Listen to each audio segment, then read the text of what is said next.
قلبي دوما يغمرني من فيض ضياء.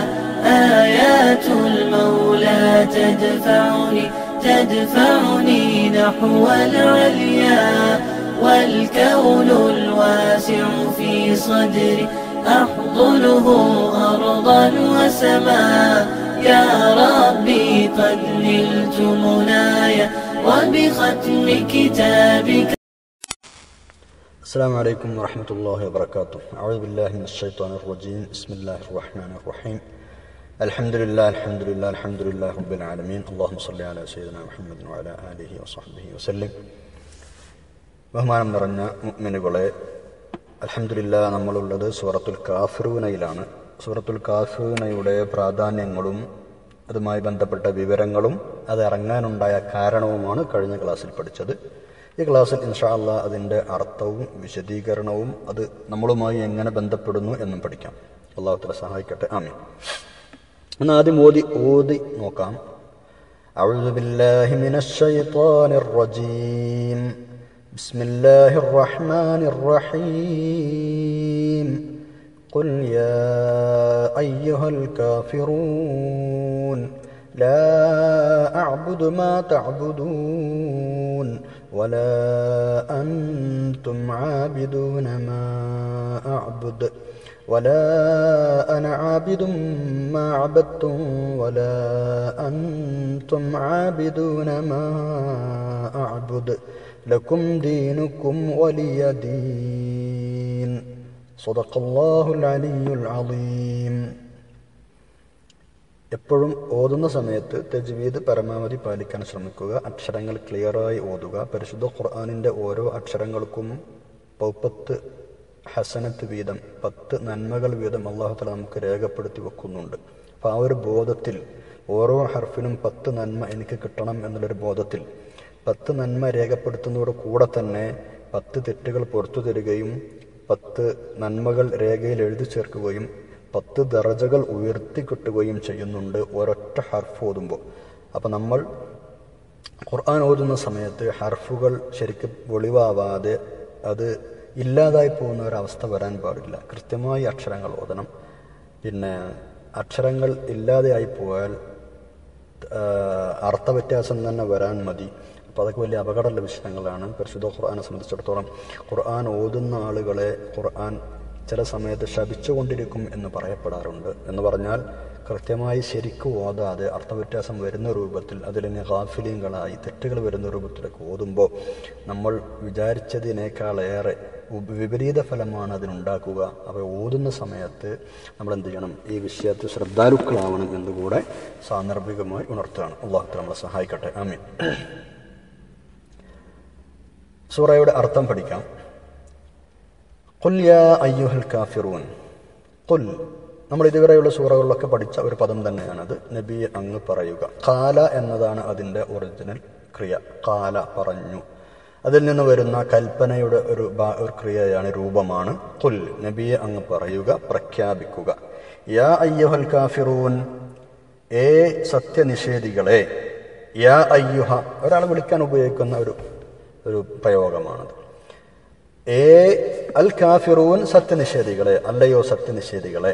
നബി സല്ലല്ലാഹു അലൈഹി വസല്ലം അടുക്കൽ വന്നിട്ട് ഒത്തുതീർപ്പിന് ശ്രമിച്ച ആ സംഭവം നമ്മൾ കഴിഞ്ഞ ക്ലാസ്സിൽ പഠിച്ചല്ലോ. അപ്പോൾ അവരെ വിശേഷിച്ചും മുശ്രിക്കീങ്ങളെ പൊതുവായിട്ടും വിളിച്ചിട്ട് പറയാണ്, എനിക്ക് ചില സംഗതികൾ പ്രഖ്യാപിക്കുവാനുണ്ട്. എന്താണ് നബി സല്ലല്ലാഹു അലൈഹി വസല്ലം നമ്മൾ പ്രഖ്യാപിക്കാൻ അല്ലാഹു തആല പറയുന്നത്? ലാ അഅ്ബുദു മാ തഅ്ബുദൂൻ. ലാ അഅ്ബുദു, ഞാൻ ആരാധിക്കുന്നില്ല. മാ തഅ്ബുദൂൻ, നിങ്ങൾ ആരാധിച്ചു കൊണ്ടിരിക്കുന്നവയെ. ലാ, ഇല്ല എന്നർത്ഥം. അഅ്ബുദു, ഞാൻ ആരാധിക്കുന്നില്ല. മാ, ഒന്നിനെ. ഏതാ ഒന്ന്? തഅ്ബുദൂന, നിങ്ങൾ ആരാധിച്ചു കൊണ്ടിരിക്കുന്നതിനെ. അപ്പോൾ ലാ അഅ്ബുദു മാ തഅ്ബുദൂൻ, നിങ്ങൾ ആരാധിച്ചു കൊണ്ടിരിക്കുന്നവയെ ഞാൻ ആരാധിക്കുന്നില്ല. വലാ അൻതും ആബിദൂന മാ അഅ്ബുദു, വലാ അൻതും, നിങ്ങളും ആബിദൂന, ആരാധിക്കുന്നവരല്ല. മാ അഅ്ബുദു, ഞാൻ ആരാധിക്കുന്നവയെ. ഞാൻ ആരാധിക്കുന്നവനെ നിങ്ങളും ആരാധിക്കുന്നവരല്ല. വലാ അൻതും, നിങ്ങളും അല്ല. അൻതും എന്ന് പറഞ്ഞാൽ നിങ്ങൾ. ആബിദൂന, ആരാധിക്കുന്നവർ അല്ല. എന്തിനെ? മാ, ഒന്നിനെ, ഒരാളെ. ആബുദു, ഞാൻ ആരാധിക്കുന്ന. അപ്പൊ ഞാൻ ആരാധിക്കുന്നവനെ നിങ്ങളും ആരാധിക്കുന്നവരല്ല. ഇനി ഒന്നും കൂടെ പറയാണ്, ഇപ്പൊ നമ്മൾ ആരാധിക്കുന്നില്ല, നിങ്ങൾ ആരാധിക്കുന്നവയെ ആരാധിക്കുന്നില്ല, ഞാൻ ആരാധിക്കുന്നവനെ ആരാധിക്കുന്നുമില്ല. ഇനിയോ വലാ അന ആബിദും മാ അബത്തും, വലാ അന ആബിദുൻ, ഞാനൊട്ട് ആരാധിക്കാൻ പോകുന്നില്ല എന്ത് മാ അബത്തും, നിങ്ങളുടെ ആരാധ്യരെ. നിങ്ങൾ ആരെയൊക്കെയാണ് ആരാധിക്കുന്നത് അവയൊന്നും ആരാധിക്കാനും അതിനു മുമ്പിലും തല കുമ്പിടാനും എന്നെ കിട്ടാനും പോണില്ല. നിങ്ങൾക്ക് ഇതുവരെ ഞാൻ ചെയ്തിട്ടില്ല, ഇനി ഞാൻ ചെയ്യാൻ പോണില്ല. വലാ അൻതും ആബിദൂന മാ അഅ്ബുദു, വലാ അൻതും നിങ്ങളും പോകുന്നില്ല, ആബിദൂന ആരാധിക്കാൻ പോകുന്നില്ല, മാ അഅ്ബുദു ഞാൻ ആരാധിക്കുന്നവനെ. അതുണ്ടാവില്ല. നിങ്ങൾ വെറുതെ പറയണം, നിങ്ങൾ ഒരു കൊല്ലം ആരാധിക്കാന്നൊക്കെ പറഞ്ഞില്ല, അതൊന്നും ഉണ്ടാകാൻ പോകുന്നില്ല. വലാ അൻതും ആബിദൂന മാ അഅ്ബുദു, ഞാൻ ആരാധിക്കുന്നവനെ നിങ്ങളും ആരാധിക്കാൻ പോകുന്നില്ല. അപ്പൊ ആദ്യം ഇപ്പത്തെ നിലവിലുള്ള അവസ്ഥ പറഞ്ഞു, ആരാധിക്കുന്നില്ല. ഇനിയോ രണ്ടാമത് പറയുന്നത് എന്താ? വലാന ആബിദും മാ അബത്തും വലാ അൻതും ആബിദൂന മാ അഅ്ബുദു പറയുന്നത്, അതിൽ പറയുന്നത് ആരേക്കും പോണല്ല, അങ്ങനത്തെ ഒരു വിഷയമല്ല. നിങ്ങൾ ആരാധിക്കുന്നതിനെ ആരാധിക്കാനോട്ട് പോണില്ല, നിങ്ങളോ ഞാൻ ആരാധിക്കുന്നവനെ ആരാധിക്കാൻ നിങ്ങളും പോകുന്നില്ല. ലക്കും ദീനുക്കും വലിയ ദീൻ, നിങ്ങൾക്ക് നിങ്ങളുടെ മതം, എനിക്ക് എൻ്റെ മതം. ലക്കും നിങ്ങൾക്ക്, ദീനുക്കും നിങ്ങളുടെ മതം, വലിയ എനിക്ക് ദീൻ എൻ്റെ മതം. അങ്ങനെ ഒത്തുതീർപ്പൊന്നും എൻ്റെ അടുത്തേക്ക് വരണ്ട. കഴിഞ്ഞ ക്ലാസ്സിൽ നമ്മൾ പറഞ്ഞതുപോലെ ഒരു കൊല്ലം എൻ്റെത് ഒരു കൊല്ലം നിങ്ങളത്, അങ്ങനെ ഒത്തുതീർപ്പിനൊന്നും വരണ്ട. നിങ്ങൾക്ക് നിങ്ങളുടെ മതം, എനിക്ക് എൻ്റെ മതം എന്ന് അറുത്തു മുറിച്ച് പറയാൻ വേണ്ടി പറഞ്ഞതാണ് നബി സല്ലല്ലാഹു അലൈഹി വസല്ലം തങ്ങൾ ഈ മുശ്രിക്കീങ്ങളായ ആളുകളോട്. അല്ലാഹു തആലയുടെ നിർദ്ദേശപ്രകാരം തങ്ങളെ ഇറങ്ങിയ ഉടനെ മസ്ജിദുൽ ഹറാമിൽ പോയിട്ട് ഇത് പരസ്യമായി എല്ലാവരും കേൾക്കെ പറഞ്ഞു കൊടുക്കുകയും ഓതിക്കൊടുക്കുകയും ചെയ്തു. ഇതിന്റെ സാരാംശം ഒന്നും കൂടെ പറഞ്ഞാൽ, നിങ്ങൾ ആരാധിച്ചു കൊണ്ടിരിക്കുന്ന വസ്തുക്കളെ ഞാൻ ആരാധിക്കുന്നില്ല, അതിന് ഞാൻ തയ്യാറുമില്ല. ഞാൻ ആരാധിച്ചു വരുന്നത് അള്ളാഹുവിനെ മാത്രമാണ്, അതിന് നിങ്ങളും തയ്യാറാവുന്നില്ല. നിങ്ങൾ നടത്തി വരുന്നത് നിങ്ങളുടെ ഇഷ്ടത്തിനനുസരിച്ച് ഷിർക്കിന്റെ ആരാധനകളാണ്, ഷിർക്കിന്റെ വണക്കങ്ങളാണ്. അതിൽ നിങ്ങൾ അനുകരിക്കാൻ എനിക്കൊരു നിർവാഹവും ഇല്ല. എന്റെ ആരാധ്യനായ അള്ളാഹു നിർദ്ദേശിച്ചു തന്ന ആരാധനാ മുറകൾ അനുസരിച്ചാണ് ഞാൻ റബ്ബിനെ വഴിപ്പെടുന്നത്, അള്ളാഹുവിനെ ആരാധിക്കുന്നത്. അത് സ്വീകരിക്കാൻ നിങ്ങൾ ഒരുക്കല്ല. അപ്പൊ പിന്നെ നമ്മൾ തമ്മിൽ യോജിക്കുക എന്ന പ്രശ്നമേ ഉത്ഭവിക്കുന്നില്ല. നിങ്ങൾ നിങ്ങളുടെ വിശ്വാസ നടപടികൾ പിൻപറ്റിക്കൊള്ളുക, ഞാൻ എൻ്റെ വിശ്വാസ നടപടികളും പിൻപറ്റിക്കൊള്ളാം. അതിന്റെ ഫലം രണ്ടു കൂട്ടർക്കും പിന്നീട് കാണാവുന്നതാണ്. ലക്കും ദീനുക്കും വലിയ ദീൻ എന്ന് പറഞ്ഞ് അവസാനിപ്പിച്ചതിന്റെ അർത്ഥം, നിങ്ങൾ ഇങ്ങോട്ട് പറഞ്ഞോളൂ, ഞാൻ എൻ്റെ നടക്കാം. എന്നിട്ട് ഏതാണ് നല്ലത്, ഏതാണ് ജയിക്കുക, ഏതാണ് രക്ഷപ്പെടുക, എന്തൊക്കെയാണ് അതിന്റെ ഫലങ്ങൾ എന്ന് നമുക്ക് രണ്ടു കൂട്ടർക്കും കാത്തിരുന്ന് കാണാം. ഇതാണ് സൂറയുടെ അർത്ഥവും ആശയവും. ഇവിടെ നമ്മൾ പഠിക്കേണ്ട വളരെ പ്രധാനമായ രണ്ട് പാഠങ്ങളുണ്ട്. ഒന്ന്, ദീനിന്റെ കാര്യത്തിൽ ഒരു വിട്ടുവീഴ്ചക്കും തയ്യാറാകരുത് എന്ന വലിയൊരു പാഠം. ദീനിന്റെ വിഷയത്തിൽ ഒരു വിട്ടുവീഴ്ചക്കും തയ്യാറാൻ പാടില്ല. ആര് എന്ത് ഒത്തുതീർപ്പിന് വന്നാലും, ദുന്യവിയായ എന്ത് നേട്ടങ്ങൾ ഉണ്ടായാലും ദീനിന്റെ കാര്യത്തിൽ വിട്ടുവീഴ്ച നമ്മൾ ചെയ്യാൻ പാടില്ല. ഈ ആയത്തിൽ നിന്ന്, ഈ സൂറയിൽ നിന്ന് നമ്മൾ പഠിക്കേണ്ട ഒരു പാഠം അങ്ങനെയാണ്. ഇതിപ്പോൾ നമ്മളെ ഒരു ലെവലിൽ വെച്ച് നോക്കുമ്പോൾ, ഇന്നത്തെ കാലവുമായി തട്ടിച്ച് നോക്കുമ്പോൾ കുറേ വിശദീകരിച്ച് പഠിച്ച് പറയേണ്ട ഒരു ഭാഗമാണ്. ഇതിന് ഒരുപാട് ഉപവിഭാഗങ്ങളും ചർച്ചകളും വരും. ചുരുക്കി പറഞ്ഞാൽ ഇത്ര മതി, ദീനിന്റെ കാര്യത്തിൽ ഒരു വിട്ടുവീഴ്ചക്കും ഒരവസരത്തിലും നമ്മൾ തയ്യാറാവരുത്. ദുന്യാവിന് വേണ്ടി ദീനിനെ വിൽക്കാൻ പാടില്ല. നാല് കാശ് കയ്യിൽ തടയും എന്ന് വന്നാൽ എന്തുമായിക്കോട്ടെ എന്നൊരു നിലപാട് ഇന്നിപ്പോൾ എത്രയോ കാണുന്ന വിഷയങ്ങളാണ് അതൊക്കെ. എന്ത് വിഷയമായാലും അള്ളാഹുവിന് ഇഷ്ടമില്ലാത്ത പണിയാണോ, ഞാൻ അതിനില്ല എന്ന് തീർത്ത് പറയാൻ കഴിയണം. ശ്രദ്ധിക്കണേ, എന്ത് വിഷയമായാലും ശരി, അള്ളാഹുവിന് ഇഷ്ടമില്ലാത്ത, റസൂലിനെ സ്വല്ലല്ലാഹു അലൈഹി വസല്ലം ഇഷ്ടമില്ലാത്ത വിഷയമാണോ, ഞാനതിനില്ല എന്ന് തീർത്ത് പറയാൻ നമുക്ക് കഴിയണം. ആ പറയുന്നത് നമ്മുടെ എത്ര അടുത്ത ആളുകളാവട്ടെ, മക്കളാവട്ടെ, ഭാര്യയാവട്ടെ, കുടുംബക്കാരാവട്ടെ, ആരാവട്ടെ, റബ്ബിന് ഇഷ്ടമില്ലാത്തതാണ്, ഇന്നേന് കിട്ടൂല. എൻ്റെ പോളിസി എൻ്റെ റബ്ബിനാണ്, എൻ്റെ റബ്ബ് പറയുന്നതാണ്, നിങ്ങൾ പറയുന്നതല്ല. നമുക്ക് പലതും ഇഷ്ടമാണല്ലോ, പക്ഷെ നമ്മളെ ഇഷ്ടമല്ലല്ലോ നോക്കേണ്ടത്. നമ്മളെ നോക്കി പരിപാലിക്കുന്ന, നമ്മളെ എത്രയും സ്നേഹിക്കുന്ന നമ്മുടെ റബ്ബിന്റെ ഇഷ്ടമല്ലേ നമ്മൾ നോക്കേണ്ടത്. നമ്മളെ ഇഷ്ടത്തിനനുസരിച്ചാണ് നടക്കുന്നത് എങ്കിൽ പിന്നെ നമ്മളെ റബ്ബാരാ, നമ്മുടെ ഇഷ്ടമല്ലേ. പിന്നെ നമ്മളെ റബ്ബായി കാണുന്നത് ആരെയാ, നമ്മുടെ ഇഷ്ടത്തെയാണ്. അതേസമയം നമ്മളെ പഠിച്ച പരിപാലിക്കുന്ന റബ്ബിന്റെ ഇഷ്ടമാണ് പരിഗണിക്കേണ്ടത്. ആ ഇഷ്ടം പരിഗണിക്കാതെ നമ്മുടെ ഇഷ്ടത്തിനനുസരിച്ച് നടന്നാൽ പിന്നെ നമ്മളുടെ റബ്ബാരാണ്, നമ്മുടെ ഹവയാണ്, നമ്മുടെ ഇഷ്ടമാണ്. സൂറത്തുൽ ജാസിയയിൽ അല്ലാഹു തആല ഈ വിഷയം പറയുന്നുണ്ട്. 23-ാമത്തെ ആയത്ത്, അഫറഅയ്ത മൻ ഇത്തഖദ ഇലാഹഹു ഹവാഹു സ്വന്തം ഹവയെ, സ്വന്തം ഇഷ്ടങ്ങളെ ആരാധ്യനായി കൊണ്ട് നടക്കുന്ന ആൾ. അപ്പം എല്ലാ വിഷയത്തിലും എണ്ണി പറയാൻ ഒരുപാടുണ്ട്. ഡ്രസ്സ് റബ്ബിനെന്താണോ ഇഷ്ടം, എനിക്കതാണ് ഇഷ്ടം. എനിക്കെന്താ ഇഷ്ടം എന്നല്ല, എൻ്റെ പെരുമാറ്റം എങ്ങനെ പെരുമാറണമെന്നാണോ റബ്ബിന് ഇഷ്ടം, അതാണ് എൻ്റെയും ഇഷ്ടം. എൻ്റെ സമ്പാദ്യം എങ്ങനെയാണോ അള്ളാഹുവിന് ഇഷ്ടം, അതാണ് എൻ്റെ ഇഷ്ടം. പലിശ ആ വഴിക്ക് ഞാൻ ഇല്ലേ ഇല്ല, അത് അള്ളാഹുവിന് ഇഷ്ടമല്ല. എൻ്റെ റബ്ബ് എനിക്ക് ഹലാൽ എപ്പത്തൂർ, അത് മതി എനിക്ക്. ജോലി അള്ളാഹുവിന് പൊരുത്തമില്ലാത്ത ജോലി, അതൊന്നുമില്ല. ഈ ദീനിൻ്റെ കാര്യത്തിൽ, അള്ളാഹുവിൻ്റെ ഇഷ്ടത്തിൻ്റെ കാര്യത്തിൽ ഒരു വിട്ടുവീഴ്ചക്കും ഞാൻ തയ്യാറല്ല. നമ്മുടെ വീട്ടിലെ എല്ലാ കാര്യങ്ങളും ദീനിനനുസരിച്ച്, അള്ളാഹു പറയുന്നതിനനുസരിച്ച്, ദീനിനെതിരല്ലാത്ത വിധം ചെയ്തേ പറ്റൂ.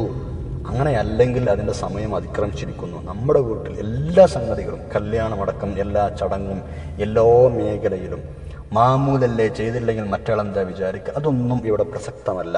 റബ്ബ് എന്തേ പറഞ്ഞു, അള്ളാഹുവിന് എന്താ ഇഷ്ടം, റസൂൽ സല്ലല്ലാഹു അലൈഹി വസല്ലം തങ്ങൾക്ക് എന്താ ഇഷ്ടം, എൻ്റെ ദീൻ അതാണ്. അതിൽ ഒരു വിട്ടുവീഴ്ചക്കും ഞാൻ തയ്യാറല്ല. അതാര് പറഞ്ഞാലും ശരി, അയൽവക്കക്കാർ പറഞ്ഞോട്ടെ, വീട്ടുകാർ പറഞ്ഞോട്ടെ, നമ്മളായിട്ട് നമ്മുടെ ദീനായിട്ട് മുന്നോട്ട് പോകണം. നല്ല നെയ്യത്ത് വെച്ച് എല്ലാ കാര്യങ്ങളും ചെയ്യും വേണം. ഈ പറയപ്പെട്ട മാമൂലുകൾക്ക് പിന്നിൽ മറ്റുള്ളവരെ സന്തോഷിപ്പിക്കാൻ ഇങ്ങനെയൊക്കെ ആണെങ്കിൽ പിന്നെ നല്ല നെയ്യത്ത് വെക്കാൻ അവിടെ കഴിയില്ല. ഇൻഷാ അല്ലാഹ് വളരെ വിശദമായി മറ്റൊരു സമയത്ത് നമുക്ക് പഠിക്കാം. അപ്പോൾ ദീനിൻ്റെ കാര്യത്തിൽ ഒരു വിട്ടുവീഴ്ചക്കും തയ്യാറാവരുത് എന്നതാണ് ഒരു പാഠം. രണ്ടാമതായി പഠിക്കേണ്ട ഒരു പാഠം, ആവശ്യമില്ലാത്തയിടത്ത് തർക്കിക്കാൻ പോകരുത് എന്ന്. ആവശ്യമില്ലാത്തയിടത്ത് തർക്കിക്കാൻ പോകരുത്. പ്രത്യേകിച്ച് എതിർകക്ഷി ജാഹിലോ, അറിയാത്ത ആളോ, വിവരമില്ലാത്തവനോ, അതല്ലെങ്കിൽ വിവരമില്ല എന്ന് നടിക്കുന്നവനോ വാശിക്കാരനോ ഒക്കെ ആകുന്ന സമയത്ത് എന്തായാലും തർക്കിക്കാൻ പോകരുത്. ലക്കും ദീനുക്കും വലിയ ദീൻ, അവിടെ അങ്ങനെ പറഞ്ഞ് മാറണമെന്ന. കാരണം ചങ്ങാട് പറഞ്ഞ് മനസ്സിലാക്കി കൊടുക്കാൻ കഴിയില്ല. ഇവൻ അജ്ഞത നടിക്കുന്ന ആളാണ്, സത്യം അറിഞ്ഞിട്ടും വെറുതെ തർക്കിക്കുന്ന ആളാണ്, അതിൽ വാശിക്കാരനാണ്. പിന്നെ അവിടെ തർക്കിച്ചിട്ട് എന്താ കാര്യം? അവിടെ നമ്മൾ ചെയ്യേണ്ടത് ലക്കും ദീനുക്കും വലിയ ദീൻ, എനിക്ക് എൻ്റെ വഴി, എനിക്ക് എൻ്റെ വഴി. അവിടെ തർക്കിക്കാൻ നിൽക്കരുത് എന്നാണ്. ജാഹിലീങ്ങളായ ആളുകൾ അവിടെ നിന്ന് തിരിഞ്ഞു പോരാ, വെറുതെ തർക്കിച്ച സമയം കളയരുത്. നമ്മുടെ TV ചർച്ചകളൊക്കെ എന്തോ ഒരു അനാവശ്യമായ ചർച്ചകളും, എത്രയോ വിഷയങ്ങൾ അല്ലേ, വെറുതെ അതൊന്നും കണ്ടിട്ട് സമയം കളയാൻ, ദുനിയാവും ആഖിറവും നഷ്ടപ്പെടുത്തണ്ട, ഒന്നും ഉണ്ടാവില്ല. ഇത് ഓരോരുത്തരും അവരവരുടെ വാദങ്ങൾ സമർത്ഥിക്കാൻ വേണ്ടി സത്യം എന്താണ് എന്നത് പുറത്തു വരാനല്ല താല്പര്യം. അങ്ങോട്ട് തർക്കിക്കന്നെ, എൻ്റെ ഭാഗം അതിനെ ജയിക്കണം, ഒച്ചട്ടിടൊന്നും പാസ്സാക്കുക. ആ ഒരു രൂപത്തിൽ മുന്നോട്ട് പോകാൻ പറ്റൂല. വെറുതെ സമയം കൊല്ലുന്ന ഏർപ്പാടുകളാണ് അതൊക്കെ. നമ്മൾ നന്നായി ശ്രദ്ധിക്കണം. അത്തരം വിഷയങ്ങൾ നമ്മുടെ വിലപ്പെട്ട സമയം, മുഅ്മിനിന്റെ വിലപ്പെട്ട സമയം അതിന് നഷ്ടപ്പെടുത്താൻ പാടില്ല. സ്വന്തം താല്പര്യത്തിനുണ്ടെങ്കിൽ തർക്കിച്ചു നടക്കുക, അത് നമ്മൾ ഒരിക്കലും ചെയ്യരുത്. ഏതാളോട് തർക്കിക്കേണ്ടി വന്നാലും ഇത്തരം വിഷയങ്ങളിൽ കാര്യമില്ല എന്ന് ബോധ്യപ്പെട്ടാൽ, അല്ലെങ്കിൽ അവിടെ തർക്കിക്കേണ്ട ഒരു അവസ്ഥയല്ല എന്ന് മനസ്സിലാക്കിയാൽ പിന്നെ അവിടെ നിലക്കും ദീനുക്കും വലിയ ഇതിനോട് മാറുക, നമ്മളെ നിൽക്കരുത്. അതുപോലെ മറ്റൊരു കാര്യം ശ്രദ്ധിക്കാനുള്ളത്, ഈ രണ്ട് പാഠങ്ങളാണ് ഇന്ന് പഠിക്കാനുള്ളത്. പിന്നെ സൂറത്തുൽ കാഫിറൂൻ ഓതുന്ന സമയത്ത് ശ്രദ്ധിക്കണം. കാരണം ഈ സൂറ തെറ്റിപ്പോവാൻ സാധ്യതയുണ്ട്. പ്രത്യേകിച്ച് നമ്മൾ അവിടെ ഇവിടെയൊക്കെ ചിന്തിച്ച് വേറെ ഏതോ ലോകത്ത് ആലോചിച്ച് ഈ സൂറ ഓതുകയാണെങ്കിൽ എന്തായാലും ഇടയ്ക്ക് തെറ്റാൻ സാധ്യതയുണ്ട്. ചില ആളുകൾ പറയാറുണ്ട്, ഈ സൂറക്ക് എന്നോട് വല്ലാത്ത സ്നേഹമാണ്, കാരണം എത്ര ഓതിയാലും സൂറ തീരൂല, മടങ്ങിപ്പോവാണ്, ലാബിദും താബിദും. അപ്പോൾ എവിടെയെങ്കിലും ശ്രദ്ധ തെറ്റിക്കഴിഞ്ഞാൽ തെറ്റിപ്പോവാൻ സാധ്യതയുള്ളത് കൊണ്ട് സൂറ ശ്രദ്ധിച്ച് ഓതണം. മാത്രമല്ല, കള്ള് നിരോധിക്കുന്നതുമായി ബന്ധപ്പെട്ട് ഇസ്ലാമിൻ്റെ ആദ്യകാലത്ത് ആ സംഭവവുമായി ഈ സൂറക്കൊരു ബന്ധം ഉണ്ട്. അതായത് കള്ള് പൂർണ്ണമായി നിരോധിക്കുന്നതിന് മുമ്പ് അബ്ദുറഹ്മാൻ ബിൻ ഔഫ് റളിയല്ലാഹു അൻഹു അവരുടെ വീട്ടിലൊരു സദ്യ ഉണ്ടായിരുന്നു. ആ സദ്യയിലേക്ക് സഹാബത്തിനൊക്കെ ക്ഷണിച്ച് അവർ ഭക്ഷണമൊക്കെ കഴിച്ച് കുറച്ച് മദ്യവും സേവിച്ചു ഭക്ഷണത്തിന് ശേഷം. കാരണം നിരോധിച്ചിട്ടില്ല, മദ്യനിരോധനം വരുന്നതിന് മുമ്പാണ്. അങ്ങനെ ഈ സൂറ ഇറങ്ങിയ സമയവുമാണത്. അപ്പോൾ അതിനുശേഷം നിസ്കാരത്തിൻ്റെ സമയമായി. അപ്പോൾ അവർ ഈ സൂറ നിസ്കാരത്തിൽ ഇമാമ് നിന്നാൾ ഓതി. മദ്യം കഴിച്ചിട്ടാണ് അവർ ഓതാൻ നിന്നത്, നിസ്കരിക്കാൻ നിന്നത്. അത് ഓതുമ്പോൾ അദ്ദേഹം ഈ സൂറ തെറ്റി ഓതി എന്നാണ്. ഖുൽ യാ അയ്യുഹൽ കാഫിറൂൻ ലാ അഅ്ബുദു മാ തഅ്ബുദൂൻ എന്ന് ഓതിയതിനു ശേഷം വനഹ്നു നഅ്ബുദു മാ തഅ്ബുദൂൻ എന്ന് ഓതിപ്പോയി. വളരെ എന്താണ് പറയുക, തികച്ചും അർത്ഥവ്യത്യാസം വരുന്ന രൂപത്തിൽ ഓതിപ്പോയി, തെറ്റിപ്പോയതാണ്. ലാ അഅ്ബുദു മാ തഅ്ബുദൂൻ, ഞാൻ നിങ്ങൾ ആരാധിക്കുന്നതിനെ ആരാധിക്കുകയില്ല എന്ന് പറഞ്ഞതിന് ശേഷം വനഹ്നു നഅ്ബുദു മാ തഅ്ബുദൂൻ, ഞങ്ങൾ നിങ്ങൾ ആരാധിക്കുന്നവയെ ആരാധിക്കുന്നു എന്നർത്ഥം വരുന്ന രൂപത്തിൽ അതിനെ തെറ്റി ഓതിപ്പോയി. അപ്പോൾ അങ്ങനെ തെറ്റോടെ സംഭവിച്ചു. അപ്പോഴാണ് അല്ലാഹു തആല മദ്യനിരോധനവുമായി ബന്ധപ്പെട്ട അടുത്ത ഘട്ടം ഒരു ആയത്ത് ഇറങ്ങുന്നത്. യാ അയ്യുഹല്ലദീന ആമനൂ ലാ തഖറബുസ് സ്വലാത്ത വഅൻതും സുകാറാ ഹത്താ തഅലമൂ മാ തഖൂലൂൻ. സൂറത്തുൻ നിസാ 43-ാമത്തെ ആയത്ത്. നിങ്ങൾ നിസ്കരിക്കുന്ന സമയത്ത് ഇനി മദ്യം കഴിച്ച് നിസ്കരിക്കാൻ നിൽക്കരുത്. കാരണം പറയുന്ന കാര്യങ്ങൾ എന്താണെന്ന് മനസ്സിലാവണം, തെറ്റിപ്പോകാൻ സാധ്യതയുണ്ട്. ഇതിപ്പോൾ സംഭവിച്ചതുപോലെ. ഇതിനുശേഷം പിന്നെ മറ്റൊരു ആയത്തിലൂടെ കള്ള് പരിപൂർണമായി, മദ്യം പരിപൂർണമായി അല്ലാഹു തആല നിരോധിച്ചിട്ടുണ്ട്. ഇതിൻ്റെ മുമ്പത്തെ ഘട്ടങ്ങളെക്കുറിച്ചാണ് നമ്മൾ പറഞ്ഞത്. അപ്പോൾ എന്തായാലും തെറ്റാൻ സാധ്യതയുള്ളത് കൊണ്ട് വളരെ ശ്രദ്ധിച്ച് ഓതണം ഈ സൂറ. അർത്ഥം മനസ്സിലാക്കി ഓതണം. നമ്മുടെ തൗഹീദ് വളരെ കലർപ്പില്ലാത്ത തൗഹീദ് പ്രഖ്യാപിക്കാൻ, അള്ളാഹുവിന് മുഖ്ലിസീങ്ങളായി മാറാനുള്ള വകുപ്പുള്ള ഒരു സൂറ കൂടിയാണിത്. രാത്രി ഉറങ്ങുന്ന സമയത്ത് ഇൻഷാ അള്ളാഹ് പതിവാക്കണം, ഒരിക്കലും മറക്കരുത്. സുബഹിയുടെ മുമ്പുള്ള 2 റക്അത്തുകളിൽ, മഗ്‌രിബിന് ശേഷമുള്ള റക്അത്തുകളിൽ, വിത്റിൻ്റെ 2ാമത്തെ റക്അത്തിലൊക്കെ നമ്മൾ നേരത്തെ പറഞ്ഞതുപോലെ പതിവായി കൊണ്ട് നടക്കാനുള്ള ശ്രമങ്ങളും ഉണ്ടാവണം. അള്ളാഹു തആല നമ്മളെ സഹായിക്കട്ടെ. നമ്മൾ പഠിക്കുന്നത് കേൾക്കുന്നതൊക്കെ സ്വാലിഹായ അമലായി സ്വീകരിക്കട്ടെ. ജീവിതത്തിൽ പകർത്താനുള്ള സഹായവും തൗഫീഖും റബ്ബിൻ്റെ ഭാഗത്തുണ്ടാവട്ടെ. നിങ്ങൾ ദുആ ചെയ്യണം. ഇൻഷാ അള്ളാഹ് അടുത്ത ഒരു ക്ലാസ്സിൽ ഇതിന് തൊട്ട് മുകളിലുള്ള സൂറത്തുൽ കൗസറുമായി നമുക്ക് വരാം, കണ്ടുമുട്ടാം. അല്ലാഹു തആല നമ്മളെ സഹായിക്കട്ടെ. സുബ്ഹാനകല്ലാഹുമ്മ വബിഹംദിക അശ്ഹദു അല്ലാ ഇലാഹ ഇല്ലാ അൻത അസ്തഗ്ഫിറുക വഅതൂബു ഇലൈക്. അസ്സലാമു അലൈക്കും വറഹ്മത്തുള്ളാഹി വബറകാതുഹു.